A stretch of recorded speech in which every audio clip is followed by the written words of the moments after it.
तुमच्याकडे पण असं होतं का हो कधी? काय ते सांगते. तर सर्वात पहिल्यांदा हनुमान जयंतीच्या तुम्हाला सर्वांना हार्दिक शुभेच्छा. आज सकाळी लवकर पहाटे उठून मॉर्निंग वॉकला जाऊन आली.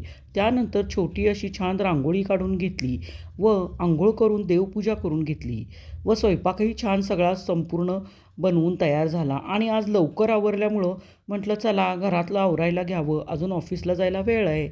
मग बसले मी घरातलं सगळं आवरत आणि नंतर टेबलवरचे पण सगळे स्वच्छ करून घेतले. खिडकीतले वाळलेले कपड्यांच्या पण घड्या घालायच्या राहिल्या होत्या. ती टिपॉयवर तशीच पडली होती. त्यांच्या पण सगळ्यांच्या व्यवस्थित घड्या घालून घेतल्या आणि अंघोळ करून आल्यावर ह्यांच्या लक्षात आलं, की आज जेवायला एके ठिकाणी आमंत्रण आहे. मग काय मला म्हटले, मी काही जेवण करून जाणार नाही. मला नाश्त्याला पोहे बनव." मग काय नवरोबांची फर्माईश ऐकलीच पाहिजे. मग जेवण पडले तसेच आणि माझा सगळा वेळ एवढा सगळा स्वयंपाक करण्यात गेला आणि मग नाश्ता हा करावाच लागला. मग छान पोहे बनवून घेतले. तुमच्या घरात होतं का हो असं कधी? नाश्ता करून पहिल्यांदा हनुमानजींच्या मंदिरात जाऊन मारुतीचं छान दर्शन घेऊन मग मी ऑफिसला गेली. तर कसा वाटला माझा आजचा दिवस? आवडला का? लाईक करा, शेअर करा आणि सबस्क्राईब करायला विसरू नका.